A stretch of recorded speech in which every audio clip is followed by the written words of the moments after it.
Those of you who don't know me may not know that I recently became a parent. Yeah, it is truly, truly a joy. Ariel, my daughter, is transcendently beautiful in every possible way to me. And I think that the happiest moments, maybe of my entire life, are the moments when she smiles at me or laughs. It's really wonderful. But I will tell you that with all the joy that comes with a child, there is some stuff that hits a little bit different. And among those is, maybe those of you who have been parents of infants, maybe you can relate to this. It totally changes the experience at the airport.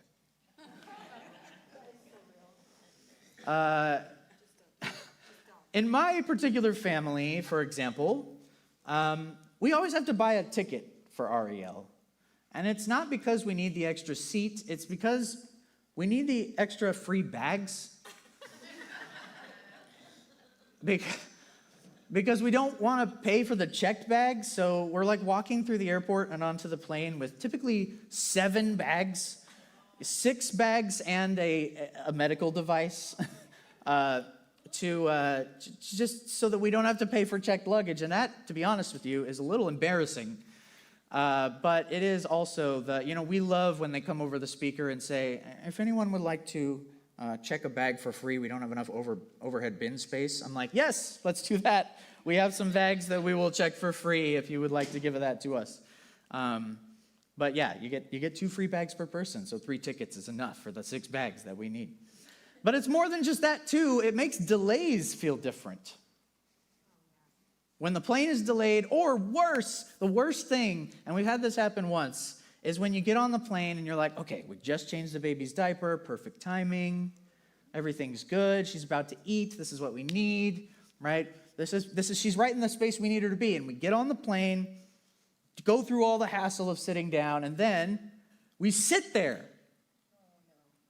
They're waiting for some other plane to get out of the way or something, and you're sitting there, and the plane is getting hot. And you just start thinking, are we ever going to take off? We timed this perfectly, but by now, she's already blown out her diaper and puked all over us. We haven't even got up into the air. All your plans go out the window, and you start shaking your fist at God, like, is this some kind of a joke? Planes hit different when you got a kid, but delays can feel rough. There's all kinds of delays in life, not just plane delays, but our series that we're kicking off this Sunday is called Staying Grounded. And specifically, the image is the image of a plane staying grounded, being delayed. We're going to talk for the next several weeks about what to do with delays and detours and things that feel like they are just holding us back from whatever it is that we want to do, from whatever it is we thought God wanted to do with us or with our lives. And today, we're going to kick it off with a chance to talk about a huge delay for one of the most central characters in all of the Bible. Not quite as central as Jesus, but he might be up there in the top 2 or 3, and his name is Moses. Moses had a massive, massive delay in his life that took 40 years. And it might not be the one you're thinking of. It actually happened before he did all the stuff Moses is famous for. So let me tell you where we are in the story before we read our passage. The Israelite people have come to Egypt through a series of events, and they were originally there as strangers and sojourners and foreigners, but they were welcomed, and actually they were in positions of power, and it helped them to get fed during a time of famine. But at this time in history, a new Pharaoh has risen to power, and that Pharaoh starts to feel fear about these strangers in their land. They're too numerous. They're going to take over. They're having babies like crazy. They're going to be a problem. And so initially welcomed, this new Pharaoh decides, we got to enslave them. So they enslave the Israelites. And they have to do hard labor for years and years and years. But then it gets worse. Pharaoh is so fearful of them that even though they've been enslaved, God continues to bless them and they're flourishing, right? And he's like, they're having too many babies. If they get too numerous, they're going to revolt and they're going to destroy us. So we got to get rid of their strongest and make sure they can't reproduce as much. I have an idea. Let's kill all the male Hebrew infants. So they do. They go out and they try to exterminate every newborn infant. First, he tries to do it through some midwives, and the midwives refuse to cooperate. God bless them. But after that, he just sends soldiers out to just round them up. But there is a son born to a mother, a Hebrew mother, and before he gets the name Moses, she hides him, and eventually she can't hide him anymore. She puts him in a basket and in desperation floats him in the Nile River among the reeds. He gets found, right, by Pharaoh's own daughter. But in a blessing of grace, this woman, the women in this story are particularly redemptive. This woman just finds this baby floating here, and she knows it's a Hebrew boy. Moses' sister comes out, and he's like, do you want me to find one of the Hebrew women who's nursing to feed that baby for you? She's like, yeah, do that. So Moses goes back to mom and gets nursed until he gets old enough to wean off, and then he goes into Pharaoh's own house and becomes a prince of Egypt, becomes Pharaoh's daughter's son. So as Moses is in this environment, right, there's a time in his adult life where he's starting to identify, it seems like, a little bit with his Hebrew brothers and sisters. And he sees an Egyptian beating a fellow Hebrew. And he intervenes. He looks around. He thinks no one is looking. So he murders this Egyptian, buries his body, and hides him. Well, he thinks he got away with it until he's talking to some Hebrews later, and one of them says, you're going to kill us just like you killed the Egyptian? Because they're fighting with each other, and he's trying to break them up. And he goes, uh-oh, somehow it's gotten out. Eventually, Pharaoh is trying to kill him because Pharaoh has found out about what he's done. So he flees to Midian, and there he sits down by a well. He saves a woman named Zipporah and several of her sisters from some shepherds who are sort of bullying them in some way. The text isn't super clear what's going on, but he saves them. They go home to Dad, and they're like, hey, this guy sitting by the well saved us. And Dad is like, and you left him there? Bring this man home. So Moses comes to Reuel or Jethro. He has two names. That was pretty common back then. And he comes to live with them. And then Jethro gives Zipporah as a wife to Moses. They have two sons. Pharaoh dies. God hears his people's cries for help. And that's where we pick up. Exodus chapter 3, verses 1 through 12. Now Moses was tending the flock of Jethro, his father-in-law, the priest of Midian. And he led the flock to the far side of the wilderness and came to Horeb, the mountain of God. There the angel of the Lord appeared to him in flames of fire from within a bush. And he looked, and behold, though the bush was on fire, it did not burn up. So Moses thought, I will go over and see this strange sight. Why the bush does not burn up? When the Lord saw that he had gone over to look, God called to him from within the bush, Moses, Moses. And Moses says, here I am. Do not come any closer, God said. Take off your sandals, for the place where you are standing is holy ground.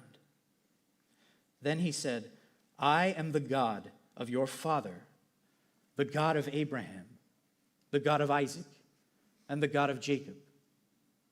At this, Moses hid his face because he was afraid to look at God. The Lord said, I have indeed seen the misery of my people in Egypt. I have heard them crying out because of their slave drivers, and I am concerned about their suffering. So I have come down to rescue them from the hand of the Egyptians and to bring them up out of that land into a good and spacious land, a land flowing with milk and honey. The home of the Canaanites, Hittites, Amorites, Perizzites, Hivites, and Jebusites. And now The cry of the Israelites has reached me, and I have seen the way the Egyptians are oppressing them. So now go.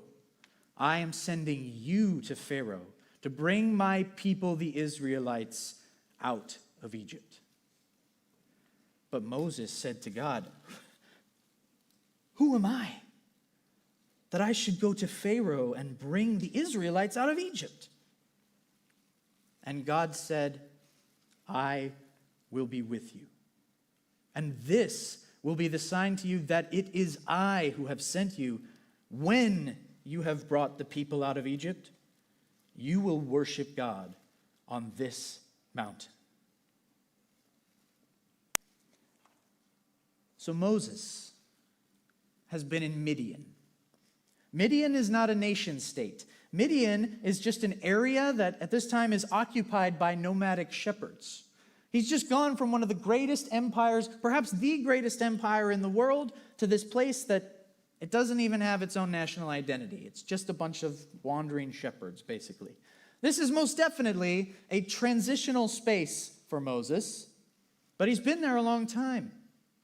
We actually find this out in the book of Acts, chapter 7, which is fascinating. But it looks like Moses has been here for 40 years. The text tells us that he's 80 years old by the time he goes back to Pharaoh. So he's been here a long time. He's practically lived a lifetime here. He's gotten married. He's had kids. Moses has put down roots in the wilderness of Midian. And he's dependent on his father-in-law. He's dependent on Jethro. You notice that it says he's tending his father-in-law, Jethro, the priest of Midian's flock, not his flock. And his job is just to care for his father-in-law's stuff. And maybe at this point Moses has gotten comfortable in the wilderness. Maybe at this point Moses feels unworthy to do anything else. Maybe at this point Moses feels like the rest of my life, it's a waste. I don't have anything important left to do.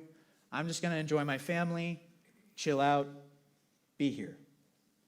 But what Moses needed to understand is that time delayed in the wilderness is prep time.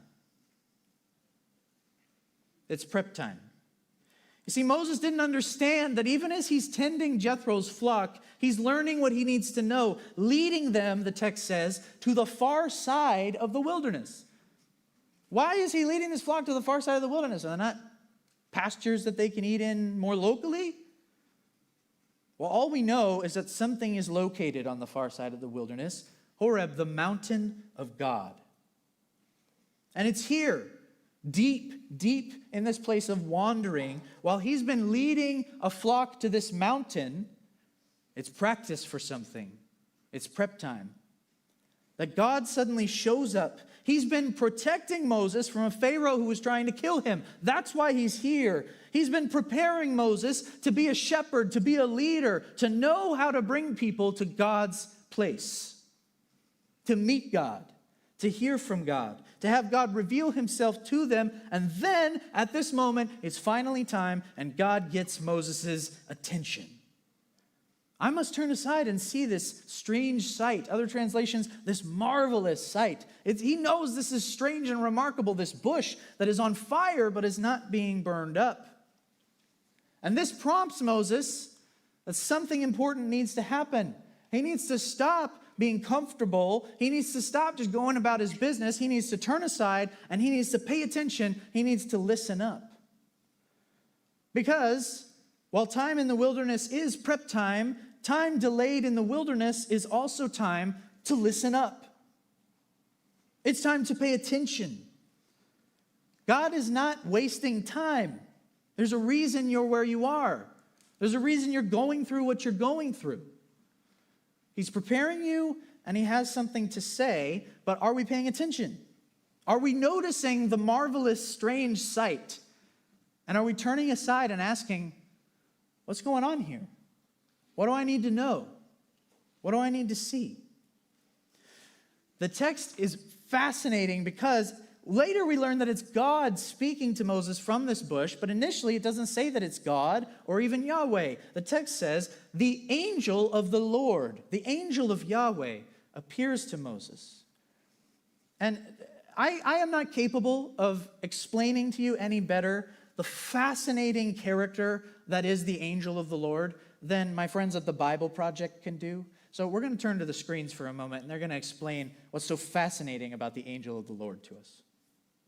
So, in the Bible, reality is made up of two overlapping realms, the heavens and the earth, our space and God's space. And while life here on earth may seem ordinary, sometimes we can encounter heaven right here in our own realm.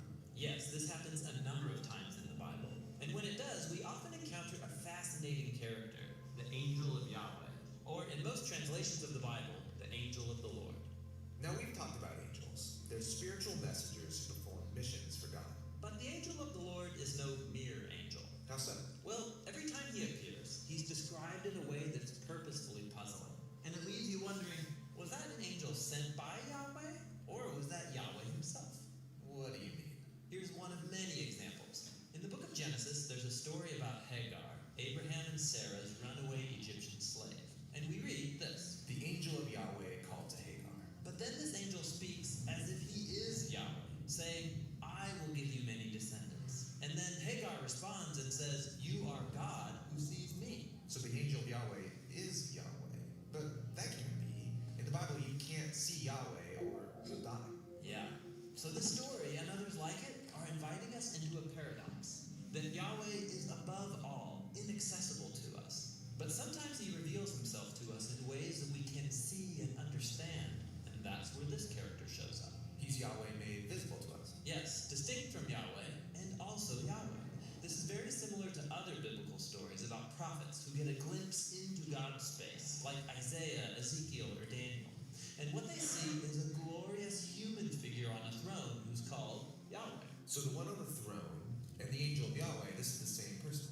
Exactly. Watch all this come together in the famous story of Moses and the burning bush, where we read, The angel of Yahweh appeared to Moses in a blazing fire from the midst of a bush. And when Yahweh saw that Moses stopped to look, God called to him from the midst of the bush. So this person in the bush is called the angel of Yahweh, then Yahweh, and then God. And then later in the story, Moses learns that the figure in the burning bush is the one leading Israel out of Egypt in a pillar of fire and cloud. And that's the one who later takes up residence in the tabernacle. The tabernacle, this is the throne room of God himself. You got it. The angel of the Lord is the royal glory of Yahweh appearing as a human. Now, keep all this in mind as we start talking about Jesus. In the opening of the Gospel of John, we're told that from all eternity, Jesus was with God and was God. Distinct from God and also God. That's the same paradox we saw with the angel of Yahweh. Right. And then John says that God's word became human and set up a tabernacle among us. The temple presence of the invisible God. Exactly. Now check this out. There's a story about when Jesus took 3 of his followers up to a mountain and his true identity was revealed. He was transformed into a glorious human figure. Okay, I see what's going on here. So the angel of the Lord was God appearing like a human, and Jesus is God now become a human. Yes. And notice this. In the New Testament, no one ever uses the phrase angel of the Lord to describe Jesus. Why not? Well, they wanted to avoid the idea that Jesus was merely an angel. For them, Jesus was Yahweh God become human in order to fulfill his ultimate mission to fully reunite heaven and earth once and for all.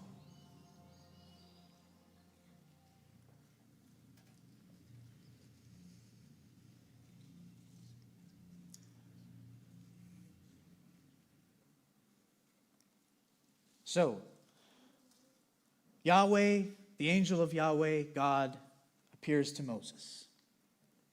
And he comes and he speaks a word from the midst of a bush. The Hebrew word for bush is Sinai. At the mountain of God, out of Sinai, God speaks to Moses. And they'll be back.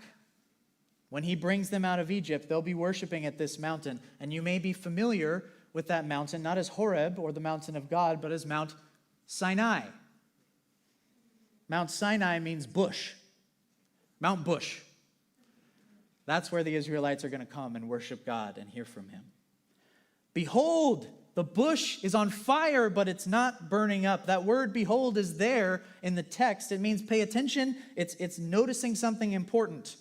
Right? And what we just noticed is right before this passage, there's a long bit of text where it repeats over and over that God has seen his people, that he has heard their cries for help, and that he is going to save them.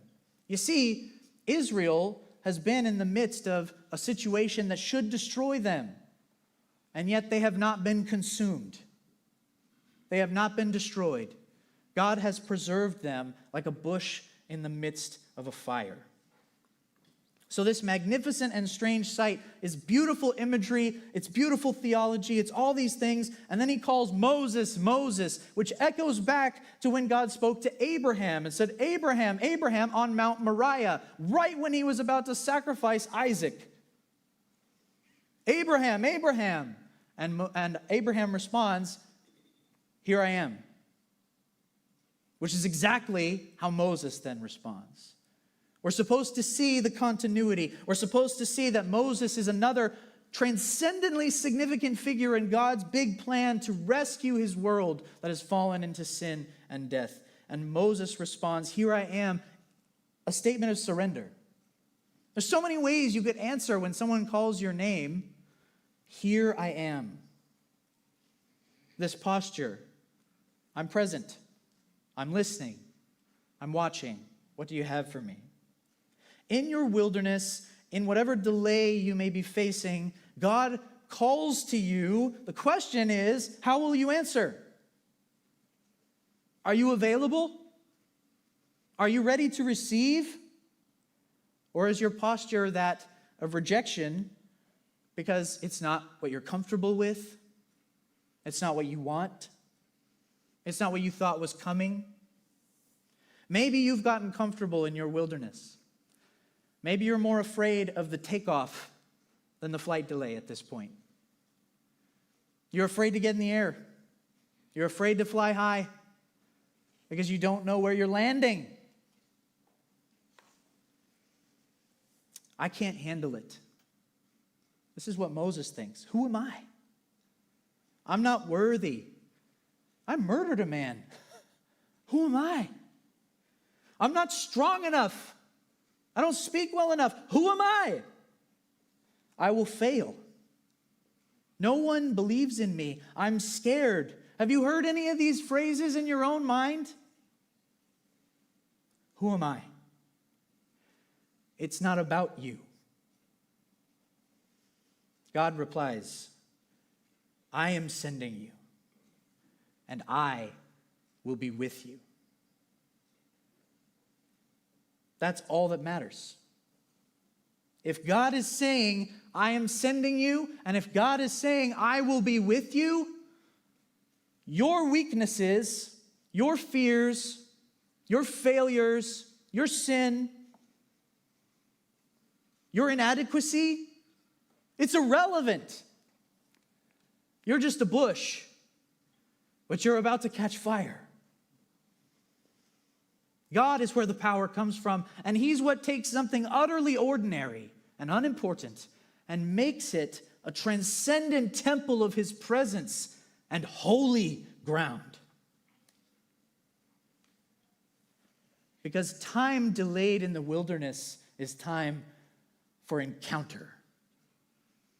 The wilderness is where we're going to see God show up and change the direction of our lives and change the direction of the future, maybe even of the world. And when God encounters you and sends you and says, I will be with you as you go, that encounter is assurance that in time, you will find yourself back at the mountain of God, worshiping. And this time, you're bringing a great host of people with you. So I'm going to close with these questions that I invite you to ponder in silence for about the next minute. It might feel long, but I want to invite you to think on it and just embrace the silence and whatever God has for you today. My first question is, what's your wilderness? What's your wilderness? Second, are you paying attention to notice when he draws you to holy ground? And third, when you encounter him, when he sends you, how will you respond?